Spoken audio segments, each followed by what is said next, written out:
Mortgage loans, business loans సులభంగా government, private banks నుండి ఇప్పించబడును.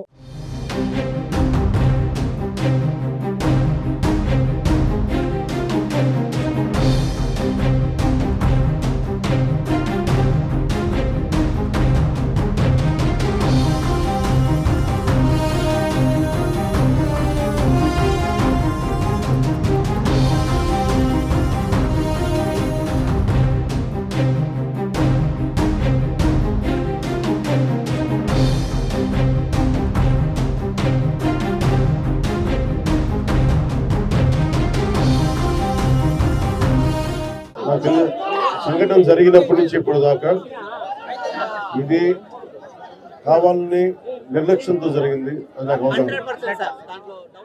అది ఏంటంటే మీకు న్యాయం జరిగేలాగా ముందస్తుగా ఇలాంటి తప్పులు జరిగినప్పుడు ఎవరో ఒకరు బాధ్యత తీసుకోవాలి.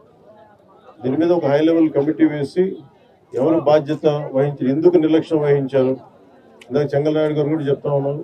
అంతకుముందు గతంలో కూడా మన వాళ్ళందరూ చెప్పారు, మన నాయకులందరూ చెప్పారు, ప్రజలు చెప్పారు. కేవలం ఇసుక తవ్వుకోవడానికి బండ్లు కొట్టుకుపోతాయని చెప్పేసి అవి ఆపారు. దాన్ని మీకు వరద సిగ్నల్స్ మీకు ఇవ్వకుండా ఆపారు. మనకి లష్కర్ రామయ్య గారు దీన్ని ముందుండి ఆయన చొరవ వల్ల ఇంకా చాలా మంది ప్రాణాలు కాపాడని తెలుసు. అందుకని గుర్తించాను, ఆయనకి సన్మానం చేశాం. అవును, నాకు అవగాహన. ఇది నాకు మీకు మాట ఇస్తున్నాను. ఇది డిప్యూటీ సీఎం ఆఫీస్ నుంచి ప్రత్యేకించి దీన్ని దృష్టి పెట్టి ఇది నేను పర్యవేక్షిస్తాను. అధికారుల బృందాన్ని పంపిస్తాను ఒకసారి. అలాగే డ్యామ్ కూడా మళ్ళీ పునర్నిర్మాణం చేయాలి, మళ్ళీ దాన్ని ఆధునీకరించాలని చెప్తా ఉన్నారు అధికారులందరూ. సో దీని మీద కొంచెం నాకు సమయం ఇవ్వండి. మనం వచ్చి 65 రోజులు అవుతుంది అధికారంలోకి.